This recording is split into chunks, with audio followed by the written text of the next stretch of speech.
Igreja, bom dia com muita alegria, né? Amém. Graças a Deus. Dia. É um prazer enorme de estar aqui junto com os irmãos, né? Passei um período aí de férias, onde fui ao Brasil, fui rever a família que já fazia 9 anos que não via ninguém, né? E foi um momento muito bom que passei por lá. Quero agradecer pela oportunidade do Thales, né, de estar aqui ministrando a palavra de Deus para a igreja. Igreja que eu falo não é esse espaço onde nós estamos, igreja somos nós, né? Cristo é a cabeça da igreja, e é onde que começou num pequeno culto no lar e hoje está se transformando, né? Está vindo mais irmãos, e eu dou graças a Deus que o Senhor me trouxe até vocês. Dou glórias a Deus pela vida do Thales, pela vida da Nicole. A família está aumentando, né? E isso é a mão de Deus que a gente está vendo. É notório que Deus tem feito na vida de vocês. E hoje nós vamos, né, falar sobre família.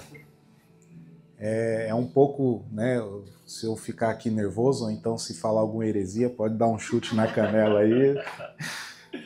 E família é um dos maiores, é o maior projeto que Deus fez, né, desde a criação.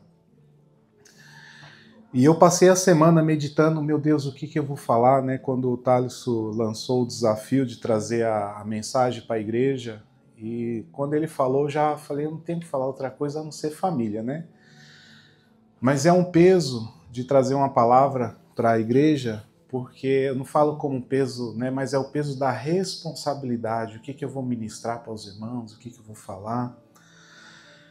E o Senhor começou a, né? O Espírito Santo começou a ministrar no meu coração naquilo que eu ia falar para a igreja. No entanto que eu fico um pouco nervoso porque eu, nesse período, né, de quando eu entendi o Evangelho de Jesus, eu comecei a ministrar, né, foi para homens, vou falar um pouco aqui no final do culto sobre o trabalho trabalhei um período na rua, fazendo ministração na rua, então é muito mais fácil, né, a gente está ali em homens e ali a gente fala, ministra e é diferente da gente estar ministrando para a igreja. Mas eu vou começando aí, né? Vamos passear um pouco pela palavra de Deus e eu falo que o maior projeto que é família começou ali em Gênesis. E em Gênesis, né? Quando Deus criou o mundo, Deus ele fez todas as coisas. Depois que Deus fez todas as coisas, Deus fez quem? O homem. A palavra de Deus diz que Deus fez o homem segundo a sua semelhança. Deus, né, tirou o homem da onde? Do pó. E olha que obra-prima que é essa, né? Nós, pensando como humano, somos semelhante a Deus. E depois Deus fez tantas outras coisas em lugares que a gente vai, né? Nós, quando tivemos naquele encontro de homens, que foi o primeiro que eu fui, junto com o Thales e com mais alguns irmãos, e ali nós subimos aquela montanha, e como eu vi ali a grandeza de Deus, né? A mão de Deus, aquelas montanhas grandes, e nós olhando para aquilo ali e fala, meu Deus, como nós somos tão pequenos, né? Então, essa é a mão de Deus. Depois, quando Deus criou o homem, Deus fala, não é bom que o homem esteja só, né? Aí Deus enviou quem? Enviou a mulher. E nós damos graça por isso também, não é?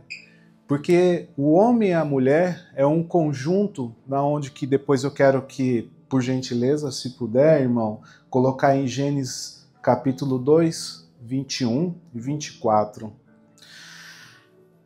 O projeto de Deus ele começa ali, entre o homem e a mulher. Depois de Deus ter feito toda a sua obra de arte, né? de essa maravilha que é a Terra, que nós vivemos hoje, né? Que um dia, lá atrás, né? Que era o paraíso, até então, que depois eu chego lá, E eu queria que, né, a igreja lesse isso aqui comigo, capítulo 2, 21, 24. Então o Senhor Deus fez cair um pesado sono sobre o homem, e este adormeceu. Tirou-lhe uma das costelas, fechou o lugar com a carne. E da costela que havia tirado do homem, o Senhor Deus formou uma mulher e a levou até ele. E o homem disse: esta, afinal, é osso dos meus ossos e carne da minha carne. Será chamada varoa, porque do varão foi tirado. Por isso, o homem deixa pai e mãe e se une à sua mulher, tornando-se os dois uma só carne. Uma só carne. Uma só carne. Irmãos, aqui começou o projeto de Deus. Os dois, né? Deus fez o homem, fez a mulher. Só que nesse período, né, Deus colocou ali no meio daquele jardim, como todos conhecem a história, a pregação ainda não é, só estou dando aqui uma pincelada. Deus ele colocou ali a árvore da obediência, né, o fruto, onde todos conhecem a história, na onde que a humanidade, esse mundo que nós vivemos hoje, ele começou a perder o seu valor a partir da escolha, que foi o quê? A desobediência. É onde que nós conhecemos a história, mas eu não vou entrar por esse lado. Depois de tudo isso ter acontecido, né, todos conhecem a história, Adão e Eva, eles foram para fora do paraíso, foram para esta terra onde nós vivemos hoje, onde tudo tem um começo e tudo tem um fim. Isso aqui tudo vai acabar. Nós sabemos que nós nascemos, crescemos e morremos. Isso vai acabar. A partir dali, nós vimos, né, no caminhar, na história da Bíblia, de Gênesis até a vinda de Cristo, muitas histórias de famílias que foram corrompidas, histórias de famílias que começaram bem e terminaram mal, né? Depois eu coloquei aqui alguns exemplos de família, que foi a família de Abraão. Abraão teve problemas na família dele. Foi né, com o seu sobrinho Ló. Teve problemas com Sara, onde nós vemos essa guerra santa que tem hoje dividido em dois povos por conta de problemas. Nós vivemos ali na história os problemas que Jacó teve com os seus filhos. Todos os seus filhos pegaram, né, graças a Deus aquilo correu para bem, mas foi problema. Temos a família de Manassés, de Ezequias, que teve seu filho Manassés, que ele matou os seus próprios filhos para oferecer as crianças a outros deuses. Mas não começou mal, mas esse daí depois ele se arrependeu, mas também teve problemas. Passaram-se 4.000 anos, segundo o calendário judaico, me ajude os estudiosos, teólogos, se é mais ou menos isso, 4.000, 5.500 anos até a vinda de Jesus. E eu quero falar sobre um homem que a pregação ela vai começar a partir daqui, a partir da conversão da família de Cornélio. Cornélio era um centurião, e agora vamos, para a gente ter um entendimento maior, e eu peço que o Espírito Santo ministre no coração de vocês aquilo que vai ser falado aqui hoje. Eu quero tentar ser mais claro possível na mensagem, para onde nós possamos entender aquilo que Deus quer falar para cada um de vocês. Cornélio, naquela época, ele era um centurião, que ele era um líder, né, de 100 soldados e fazia parte do Império Romano numa cidade de Cesareia. E aquele homem era diferenciado. Mas nós vamos ler a história, é um pouco assim, eu vou pedir por favor, para o irmão colocar aí Atos capítulo 10 e vamos ler aí do capítulo 1 ao 34, que é para a gente ter mais, Se a gente não lê Bíblia na semana, a gente vai ler Bíblia na igreja, Thales, né? Misericórdia, né? Mas amém.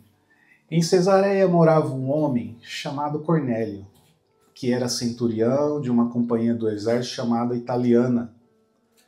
Era piedoso e temente a Deus com toda a sua casa, fazendo muitas esmolas ao povo e orando sempre a Deus. Um dia, por volta das 3 horas da tarde, durante uma visão, esse homem viu claramente um anjo de Deus que se aproximou dele e lhe disse: Cornélio, este fixando nele os olhos, possuído de temor, perguntou: O que é, Senhor? E o anjo disse: As suas orações e as suas esmolas subiram para a memória diante de Deus. Agora envia mensageiros a Jope, manda chamar Simão, que também é chamado de Pedro. Ele está hospedado com Simão, o curtidor, cuja residência está situada à beira do mar. Logo que o anjo lhe falava, se retirou. Cornélio chamou 2 dos seus servos e um soldado piedoso dos que estavam a seu serviço. E depois de lhes explicar tudo, mandou que fossem a Jope. No dia seguinte, enquanto eles viajavam e já estavam perto da cidade de Jope, Pedro subiu ao terraço por volta do meio-dia, a fim de orar. Estando com fome, quis comer, mas enquanto lhe preparavam a comida, sobreveio-lhe uma êxtase. Viu o céu aberto e um objeto como se fosse um grande lençol, que descia do céu e era baixado à terra pelas 4 pontas, contendo todo tipo de quadrúpedes, répteis da terra e as aves do céu. E ouviu-se uma voz que se dirigia a ele: Levanta-se, Pedro, mata e come. Mas Pedro respondeu: De modo nenhum, Senhor, porque nunca comi nada que fosse impuro ou imundo. Pela segunda vez a voz lhe falou: Não considere impuro aquilo que Deus purificou. E isso aconteceu 3 vezes. Em seguida, aquele objeto foi levado de volta para o céu. Enquanto Pedro estava perplexo sobre o qual seria o significado da visão, eis que homens enviados por Cornélio, tendo perguntado pela casa de Simão, pararam junto à porta. Chamando, pergunta se ali estava hospedado Simão, que também é chamado de Pedro. Enquanto Pedro meditava a respeito da visão, o Espírito lhe disse: Estão aí 3 homens à sua procura. Portanto, levante-se, desça e vá com eles, e sem hesitar, porque eu os enviei. Então Pedro desceu e disse àqueles homens: Eu sou a pessoa que vocês estão procurando. O que os traz aqui? Então disseram: O centurião Cornélio, homem reto e temente a Deus, e tendo bom testemunho de toda a nação judaica, foi instruído por um santo anjo a mandar chamar você para a casa dele e ouvir o que você tem a dizer. Pedro, então, convidando-os a entrar, hospedou-os. No dia seguinte, Pedro se aprontou e foi com eles. Também alguns irmãos dos que moravam em Jope foram com ele.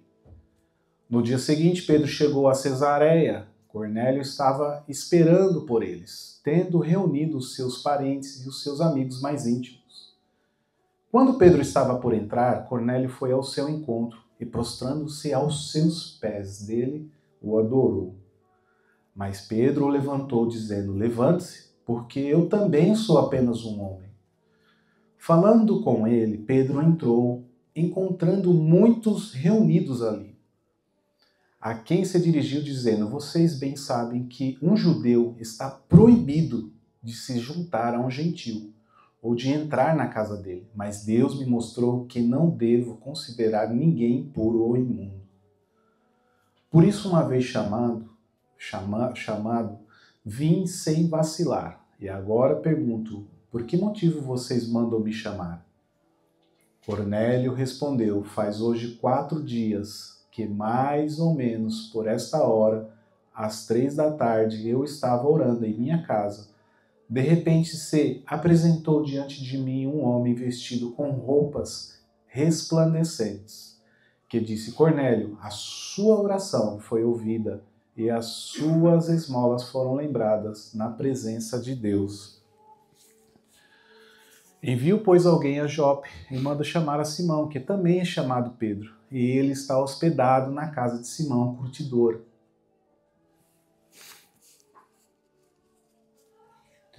Portanto, sem demora, mandei chamá-lo, e você fez muito bem em vir. Agora estamos todos aqui, na presença de Deus, prontos para ouvir tudo o que o Senhor ordenou a você.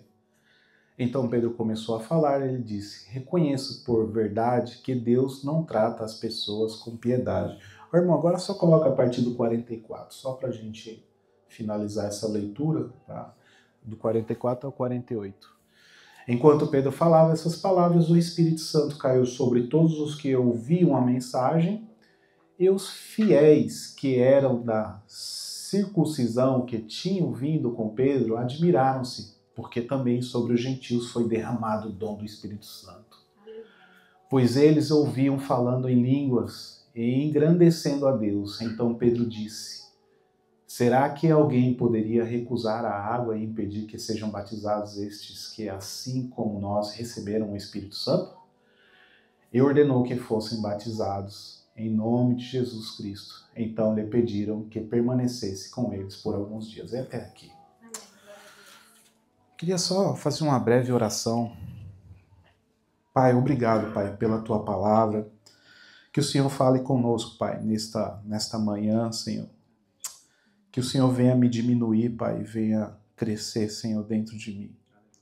Dispersa, Senhor, todas as coisas, os pensamentos que estão aqui neste momento, as preocupações, Pai. E que o Senhor ligue, Senhor, as coisas que estão aqui, Senhor, na nossa comunidade no céu, Pai. E que nós possamos entender, Senhor, a mensagem que Tu quer passar à Tua igreja. Em nome de Jesus, amém. Essa conversão de Cornélio, né, é um relato que é muito linda a história. Eu estava orando, como disse para os irmãos, que eu estava procurando um texto para falar para a igreja. E eu, né, conversando com o Thales, e eu falei: Thales, eu ainda não achei ainda um texto, já tem muitos na cabeça, né, que fala sobre a família, mas o que eu vou falar para a igreja? E eu comecei a orar, e veio a conversão de Cornélio.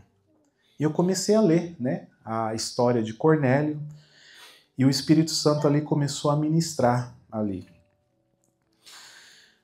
Deus, ele fez uma obra muito grande através da vida de Cornélio, porque ali foi um divisor de águas.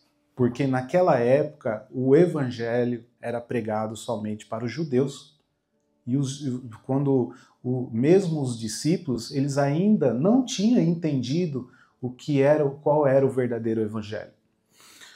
Porque eles faziam essa divisão de pessoas, né? O que era gentio, o que era judeu. Quando Jesus falava aí de pregar o evangelho pelos 4 cantos da terra, na cabeça deles era pregar somente para os judeus. Então os gentios para eles eram pessoas, né? Eram pecadores, eram imundos. É que muitas vezes nós evangélicos, né, quando se diz o nome evangélico, fazendo muita coisa assim, muitas vezes nós julgamos pessoas assim. Nós achamos que as pessoas vão para o inferno e nós não. Só porque a pessoa está lá fora, ela não é de Deus, muitas das vezes nós julgamos como os judeus também julgaram naquela época.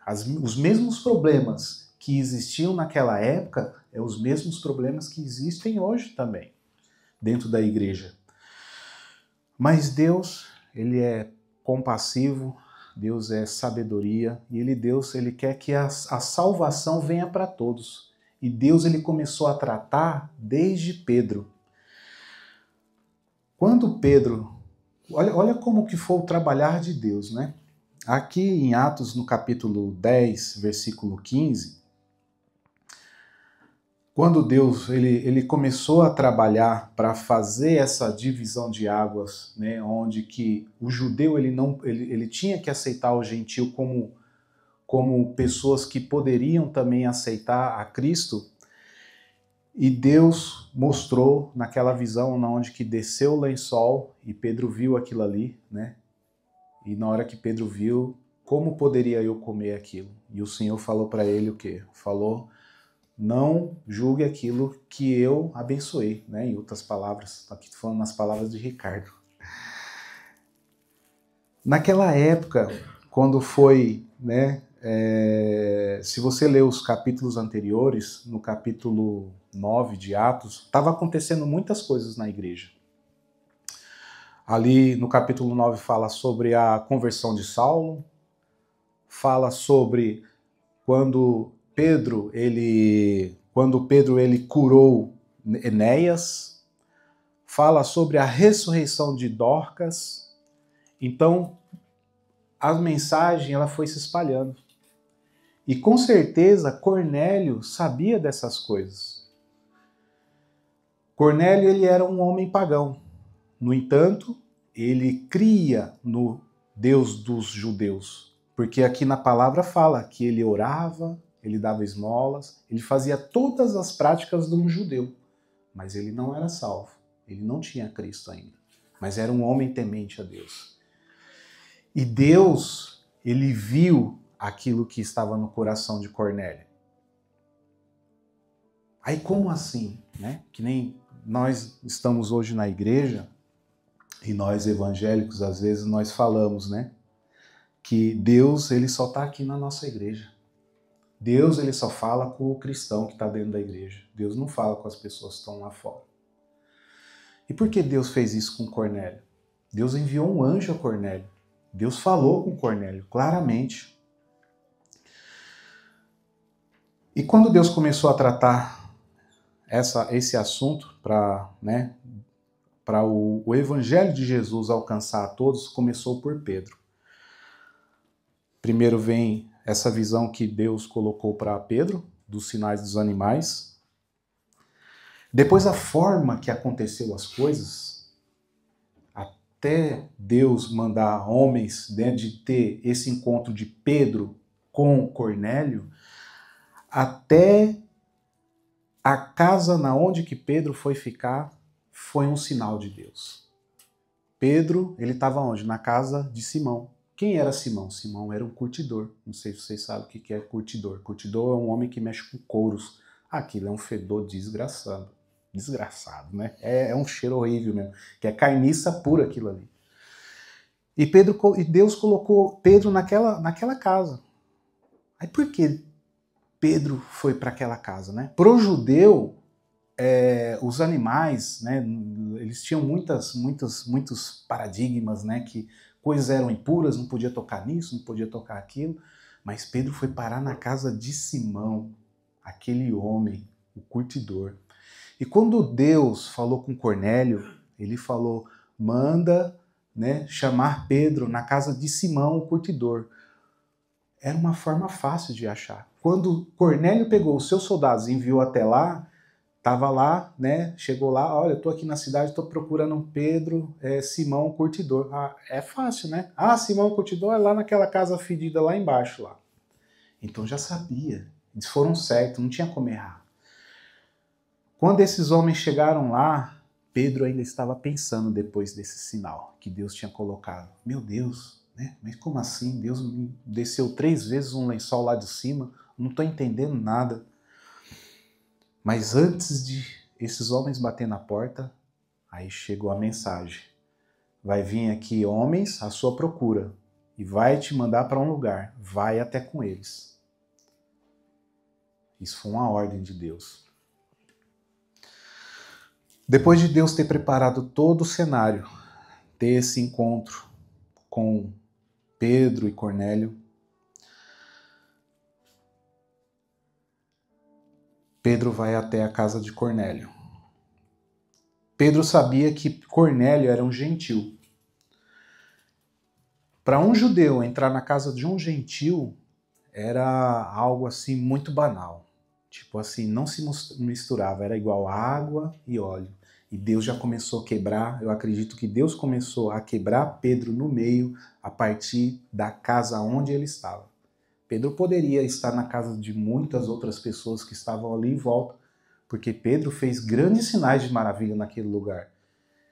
Ressuscitou Dorcas, curou Enéas, um homem que era paralítico, que estava há 8 anos numa cama, e aquele homem foi curado através da oração de Pedro, e ele pregava o evangelho e toda a gente se abismava. Então, até eu queria, rapaz, eu quero esse Pedro aqui na minha casa. Mas só que era uma altura de perseguição na igreja, as pessoas tinham medo, mas mesmo assim existiam crentes fiéis, homens de Deus que estavam dispostos e queriam ouvir a palavra de Deus. E quando Pedro chegou na casa de Cornélio, Cornélio já estava à espera dele. É aqui que nós começamos a ver aqui algumas lições que eu comecei a ler a história e o Espírito Santo começou a ministrar para mim, compreender, né, na onde que está aquilo que Deus quer falar para nós sobre família. A primeira lição, que Cornélio era um homem temente a Deus. E toda a sua casa dava muitas esmolas ao povo e sempre orava a Deus. Cornélio, ele não era cristão. Ele não conhecia Jesus. Mas era um homem temente que ele orava, ele buscava. Sem mesmo entender o que era o evangelho, ele buscava. Muitas das vezes, quando eu ainda estava no mundo, muitas das vezes, eu sempre acreditei em Deus da minha forma. Mas eu sabia que havia algo dentro de mim que eu tinha sede de algo, mas eu não sabia o que era. Estava fazendo as coisas erradas, estava naquele mundo doido, mas eu tinha aquela minha parte da caridade, da misericórdia, mas eu não sabia o que era. É a mesma coisa que Cornélio, um homem que ele buscava a Deus. Quando Pedro bateu na porta dele, ele abriu a porta, né? E Pedro perguntou para ele o que ele desejava. A primeira coisa que Cornélio fez foi o quê? Descer aos seus pés. Ali mostra que Cornélio ele era um pagão, porque nenhum judeu se ajoelhava aos pés de ninguém. E Pedro imediatamente: levanta-te, porque eu sou homem também, eu não sou nenhum Deus. E Pedro, e ali se vê sinais de paganismo, né? Porque Cornélio até então, né, ele quis adorar a Pedro. E foi aonde que Pedro, né, entrou com a sua ministração, começou a falar de Deus para a sua casa. Desculpa, perdão, ia me perder aqui na primeira lição. Na segunda lição que nós vemos aqui, quando Pedro estava para vir à casa de Cornélio, Pedro reuniu quem? A família. Porque ele tinha certeza absoluta que aquilo que ia vir ia ser de Deus. Agora vocês imaginem, né? Que nem ontem eu não pude ir no batismo do irmão da Gabriel, né? Mas eu acompanhei, vi lá que teve a presença da família dele. E isso é uma benção, irmão, porque o evangelho de Jesus Cristo, ele começa assim. Teus pais vão ser salvos, cara. O evangelho vai ser alcançado para os teus pais também. E isso começa a partir do quê? De a gente abrir a nossa boca, falar de Deus para as pessoas e convidar elas para vir até ouvir a palavra de Deus, para que Deus venha, né, fazer a obra. Porque a obra não é nossa, é o Espírito Santo que vai converter. Não vai ser você que vai converter, vai ser o Espírito Santo. Essa é a segunda lição que a gente vê de Cornélio. A terceira, após que todos estavam ali naquele cenário, Pedro já quebrantado, sem entender nada, né? Por uma ordem de Deus que ele também falou para Pedro: o que você quer de mim, homem? Cornélio pegou e disse sobre a visão que ele tinha visto de um anjo. E Pedro falou: mas como assim? Como que Deus falou com um gentil?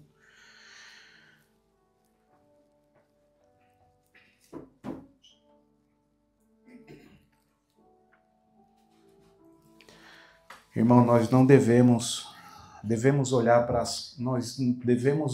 as coisas como Deus, com os olhos de Deus. a gente nunca, em algumas situações, a gente nunca vai entender a forma que Deus olha para as coisas. Porque nós, seres humanos, a gente é tão falho no nosso senso de justiça, que nós, na nossa fraqueza, eu falo isso, na nossa fraqueza e falta de entendimento para algumas coisas, a gente não crê da mesma forma que Deus crê na salvação de uma casa, de uma família, de um irmão. E muitas das vezes a gente desiste em algumas situações. Eu acredito que se Deus não fizesse as coisas dessa forma, Deus enviou anjos tanto para Pedro quanto para Cornélio. Eu acredito que se não houvesse essa conversão de Cornélio naquele período, eu acredito que não teríamos essa oportunidade que estaríamos tendo hoje. Porque ali foi um divisor de águas, aonde que Deus colocou a sua palavra que seja para toda a humanidade. É aonde que foi se cumprida a profecia. E o Evangelho de Jesus, ele está sendo pregado nos 4 cantos do mundo. Naquela época, Jesus ele falava muito em parábolas. Jesus ele falava, algumas pessoas entendiam, outras não. E numa certa parábola, foi quando a parábola da semeadura, no final, os discípulos foram perguntar: Senhor, por que tu fala por parábolas? E lá no capítulo, lá em Mateus capítulo 13, versículo 13 ao 15, ele cita também ali uma profecia de Isaías. O irmão pode colocar, por favor, irmão?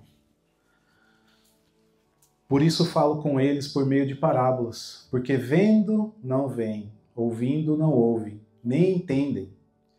Assim neles se cumpre a profecia de Isaías: ouvindo vocês ouvirão e de modo nenhum entenderão, vendo vocês verão e de modo nenhum perceberão.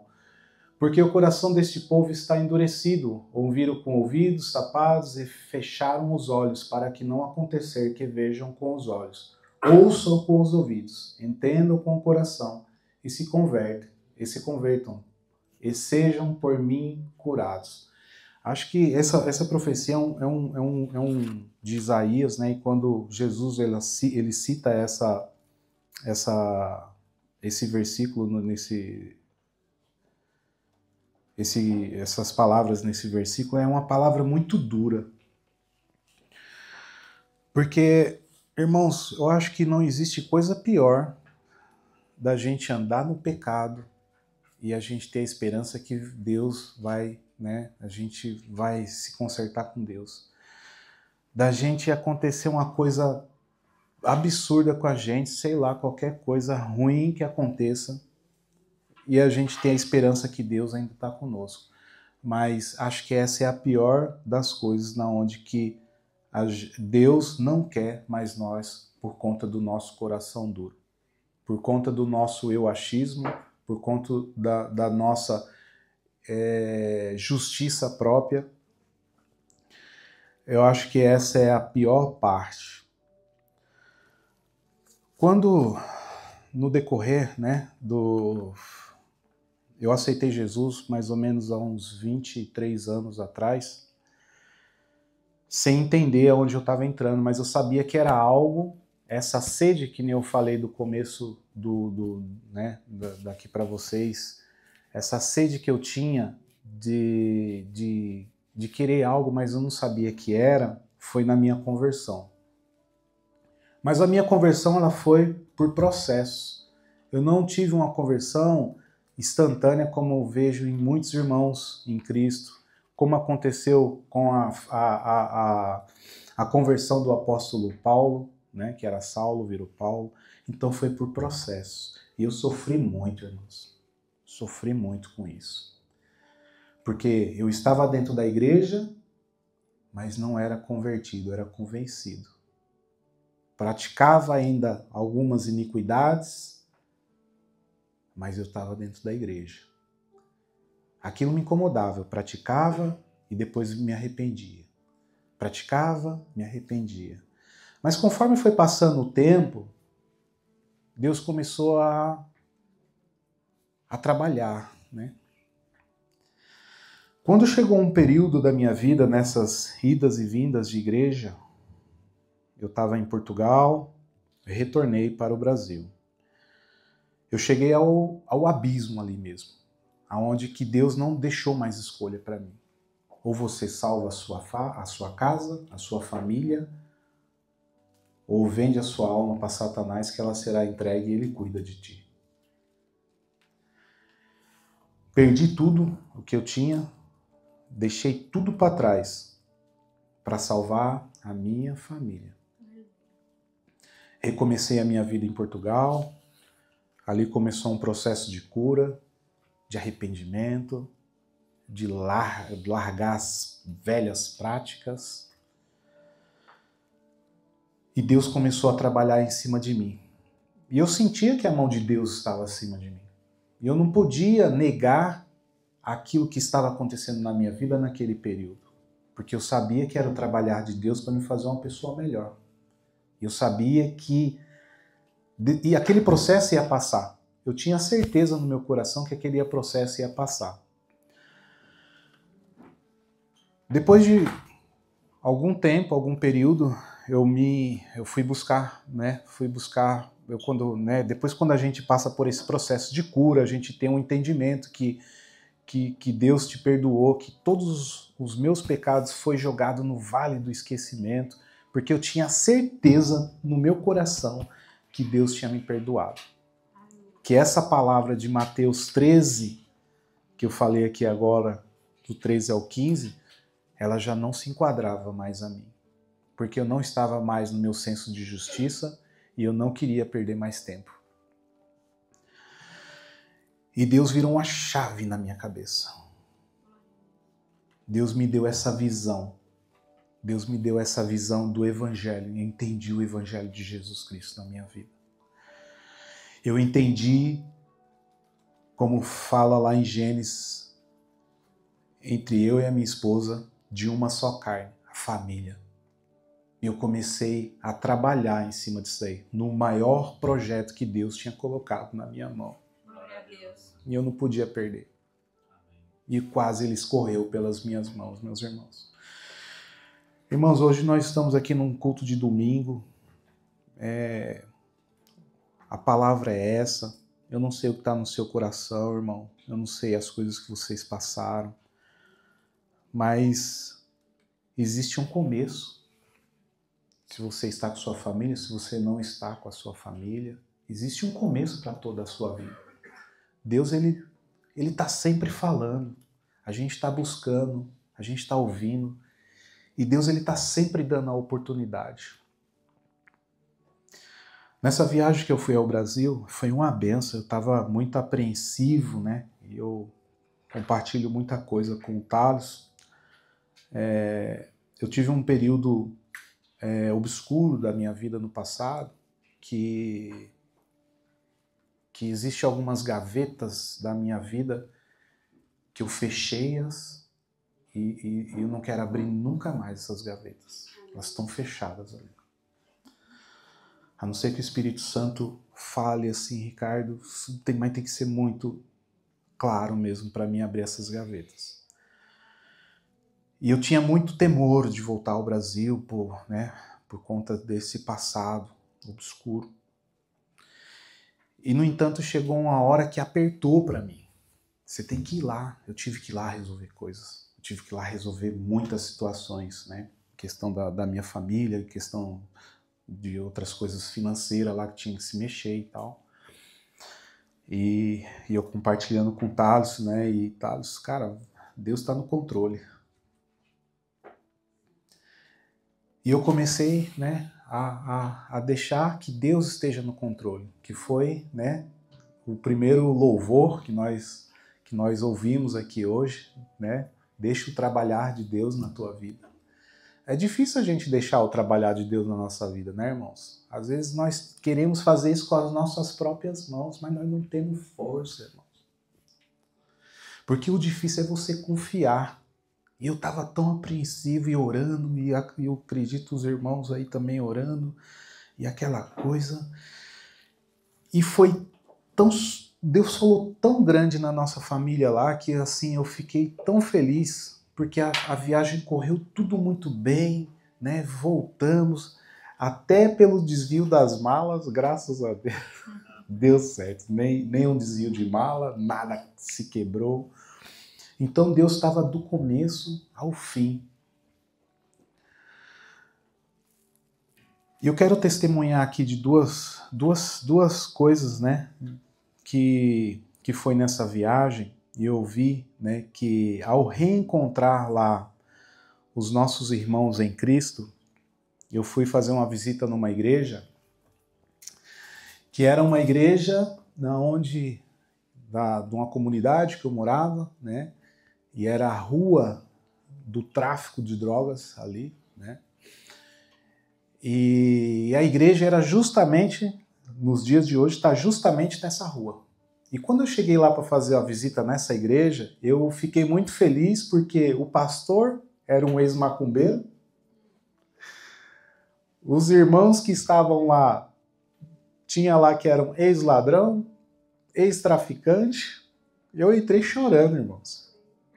Que alegria que eu fiquei naquele meio. E eles me viram, você tá vivo!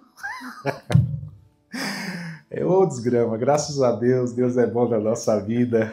Graças a Deus, e foi aquela alegria, foi, nossa, e choro e oração, e o Evangelho de Jesus. Nós encontramos o Evangelho de Jesus, e o fervor daquela igreja, sabe, irmãos? E a gente vê, é lindo a gente ver o trabalhar de Deus nas nossas vidas, quando a gente vê, né, quando as pessoas entendem o Evangelho, aí você vê a família do pessoal, os filhos, e os irmãos vêm.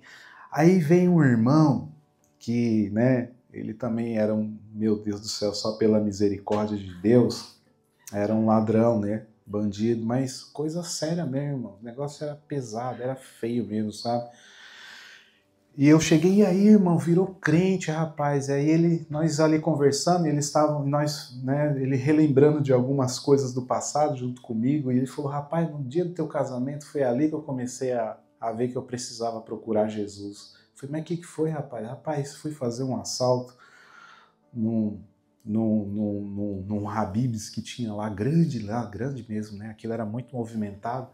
E ele foi lá fazer o assalto, e ao sair do assalto, o outro ladrão estava esperando ele e pegou ele. Então o ladrão roubou o ladrão, mas quase matou ele. Ele falou, rapaz, no dia do casamento quase que eu morro. E a partir daquele dia eu vi que eu precisava mudar de vida. E eu falei, rapaz, glória a Deus, né? Que bom, aleluia. Mas e aí? Rapaz, eu tô cuidando de crianças carentes. Eu estou cuidando de crianças carentes, Deus me, né, deu uma visão, e eu tenho uma associação e eu cuido de crianças carentes. Eu pedi para o irmão, tem algumas fotozinhas aqui que eu quero partilhar com os irmãos. Deixa eu ver aqui qual que é o lado melhor. Esse daqui é na igreja, né? Estamos lá, numa igreja pequena, e o irmão é esse aqui, o irmão Soró, né? E eu falei, irmão, e o que você faz para manter essa associação, irmão? Foi, irmão, eu vendo pano de prato. Aí eu falei, meu Deus, eu só tinha trazido o dinheiro da oferta para a igreja, né? Que eu fui sem carteira, sem nada. É o Brasil, né, gente? É o Brasil. Aí fui sem carteira, só uma nota no bolso e tal, ali a oferta para a igreja. E na hora que esse irmão falou, eu vendo pano de prato. O coração já logo assim, oferta. Oferta. E chorei, né? Conheci a história do cara, o cara cuidando de crianças carentes, vendendo pano de prato no farol. Pode passar, irmão, por favor? Isso aqui é ele. Ele faz a alegria da criançada. Isso é uma comunidade na favela lá, né? Isso aqui é um Natal, ele junta com outras igrejas e pede presente, e incentiva e ensina o evangelho de Jesus para essas crianças. Na onde que pais é traficante, estão presos, outros estão desviados, alcoólatras, tem de tudo dentro da comunidade. Os irmãos aqui, os nossos irmãos brasileiros sabem como que é. Pode passar, irmão, por favor. Aí aqui é ele. o cara entendeu o Evangelho de Jesus Cristo. Com tanta coisa ruim que nós fizemos naquele período, chega uma hora que nós temos que retribuir o que a gente fazia de mal com o bem. O cara se encontrou. E ele tá feliz, ele fala, enche os olhos de lágrimas, fala, eu cuido dessas crianças, cara. Pode passar, irmão. Entregando presentes, né? Eu fiz a oferta, ele me mandou essas fotos, me agradeceu pela oferta e estamos juntos, né? E o Evangelho de Jesus é esse. Acho que essa é a última foto, né? Depois, irmãos, depois desse testemunho, né? Eu quero falar também sobre um pouquinho do trabalho. A gente está falando sobre...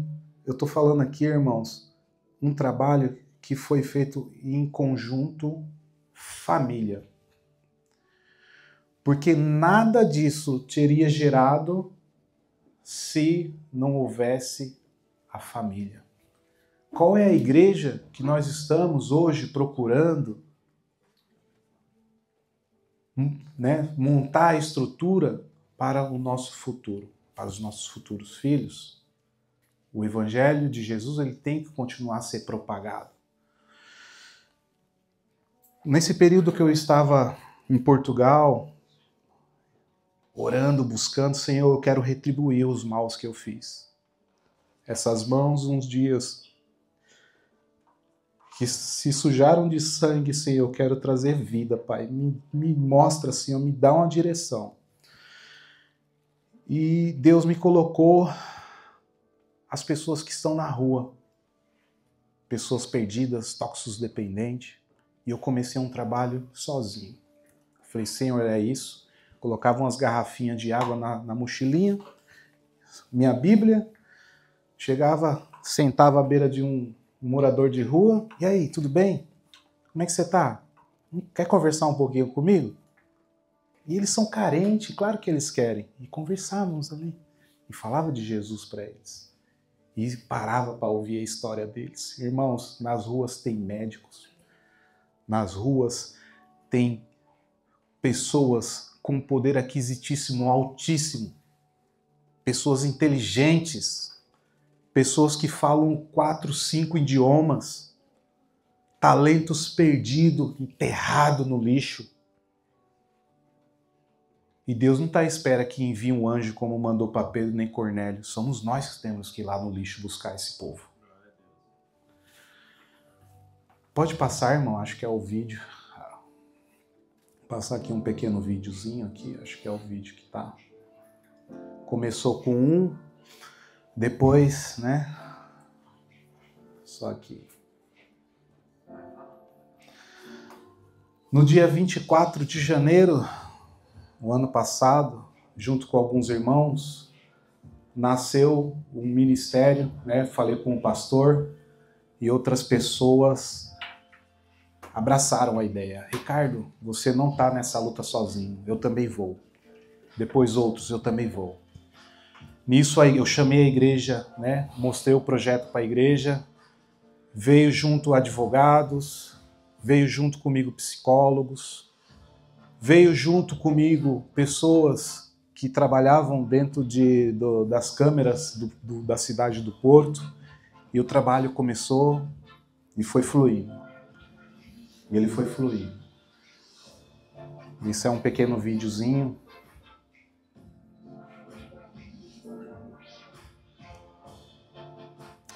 Grupo de intercessão. Enquanto as pessoas estavam na rua falando do Evangelho de Jesus Cristo, havia um grupo, há um grupo que esse ministério ainda está lá em Portugal até hoje, intercedendo pelos irmãos e pelas pessoas. Porque conforme a gente vai visitando essas pessoas de sábado a sábado, a gente vai criando um vínculo com elas. E a gente sabe o nome delas, a gente sabe da história delas. A Gigi, a minha filha. E o dilema desse trabalho, do Amor em Ação, é: não podemos salvar o mundo, mas podemos fazer a diferença na vida de alguém. Então, nesse trabalho de ruas, já vai fazer quase 2 anos, A igreja estava se movimenta até hoje em prol de um projeto. Qual é o projeto?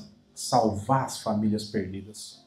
Porque aqui eu também tenho pais de famílias, tem mães de famílias, e quando nós achávamos uma pessoa que queria sair da rua, a igreja investia de arrumar um quarto, de trazer essa pessoa para a sociedade e readaptar ela novamente na sociedade. Então é um processo. E o Evangelho de Jesus é esse, irmãos. O Evangelho de Jesus, ele vem como um fogo, né? Ele toca como uma pequena fagulha e ele começa a expandir. Como está aqui expandindo na nossa comunidade de igreja. Começou esse fogo dentro do coração do Thales e da Nicole, de começar um culto do lar, e olha como é que está aqui. E olha como é que está isso daqui. Depois temos outro aqui, só vamos passar aqui, só mais aqui, para os irmãos aqui, eu coloquei mais algumas fotozinhas.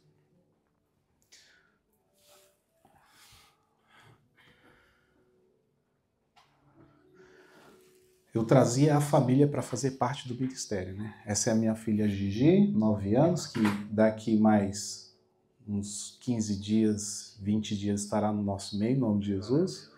É o Mateus, meu filho mais velho. O que nós fazemos? Para chegar na primeira abordagem, a gente pega uns kits, né? Que é os kits pequeno almoço, é um pãozinho, um docinho, né? Um pãozinho lá que eles falam, uns doces lá de Portugal, uma água, um leite achocolatado. Então nós preparávamos os kits um dia anterior e assim saímos para entregar. Aí tinha uma escala de cada irmão, né? Aí trazia sempre a família, vamos trabalhar. Colocava eles para trabalhar, né? Colocava um versículozinho dentro do saquinho. E é uma benção, irmãos. Passa aí, faz favor. E assim, a cidade do Porto. Pode ir passando, irmão. Aqui o Mateus. Mais os outros irmãos. Esse irmão aqui tem 77 anos. O irmão Joaquim. Um irmão que abraçou a causa também. E acho que ele dá baile muito jovem aí, irmão. Estávamos aqui, saindo aqui da rua escura. Não sei quem é do Porto aqui, não tem ninguém do Porto. Pode passar, irmão. E o projeto, ele ganhou vida, né? Ele ganhou vida. Pode passar, irmão. Esse irmão aqui é o irmão Diogo. Pode voltar aqui, irmão. Vou falar do irmão Diogo. Esse irmão, quando Deus tinha me falado, Ricardo, você vai sair de Portugal. Porque todas as coisas que eu tenho feito, eu fiz como Cornélio. Buscar a direção de Deus. Eu não posso chegar num lugar sem a direção de Deus. Deus confirma. Mas, Senhor, como que eu vou deixar essa obra social tão linda que está acontecendo aqui em Portugal? Prepara um homem que eu consiga enxergar o coração dele. Prepara um homem que eu consiga enxergar o coração dele. Aí Deus mandou o Diego. Esse homem abraçou a causa e está lá, né? Continuando esse trabalho lindo que Deus tem feito. Pode passar, irmão. Irmão Joaquim, batendo nas barracas, que a gente vai cedo, né? Nós vamos sempre no sábado, no primeiro horário, porque esse é o melhor horário, por causa dos toxicodependentes, estão meio ressacados, ainda não, né, usaram nada, então estão lúcidos, estão com os seus corações férteis para ouvir a palavra. Pode passar, irmão. E é isso aí, irmãos, que a gente vê. Talentos, família destruída, jogado ao lixo, dentro de uma lata de lixo. Senhor, misericórdia. Pode passar, irmão.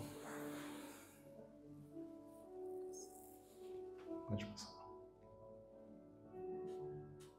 Pode passar. Só mais uma foto. E o trabalho ganhou essa proporção. Além da nossa igreja, outra igreja também aderiu à mesma visão. Levar o evangelho para as pessoas. Às vezes uma irmã chegou e falou, irmão, por que você vai levar essas coisas para essas pessoas que não querem nada? Aí eu fiquei pensando assim. Eu falei, irmã, poderia ser eu, poderia ser um filho meu, poderia ser qualquer um da minha família.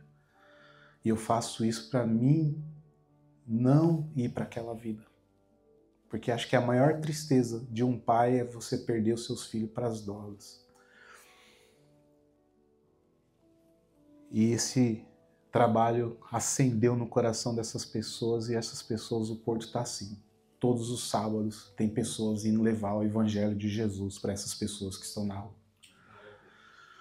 E por último, quero finalizar. Isso aqui é um devocional, né? Fiz só a foto mesmo da Bíblia. Já vou fazer 1 ano que eu estou aqui na Suíça, já quase, mas uma vez por semana, mesmo à distância, eu faço um devocional com a minha família, com meu filho, com a minha esposa, com a carne da minha carne, uma mulher que eu devo honra para ela, uma mulher que na pior fase da minha vida foi a carne da minha carne que permaneceu, porque pela minha carne já estava muito longe, fazia tempo. Família. Qual é a igreja que nós queremos deixar para as nossas próximas gerações? Irmão, se essa palavra falou consigo hoje, Deus ele quer que a gente faça um recomeço na nossa vida.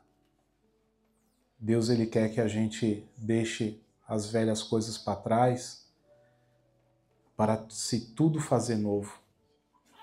Como Gabriel ontem, todas as coisas velhas ficou tudo para trás, Gabriel. Você agora vai começar uma nova história da sua vida, cara. Mas é uma história que é um caminho que não é fácil, cara.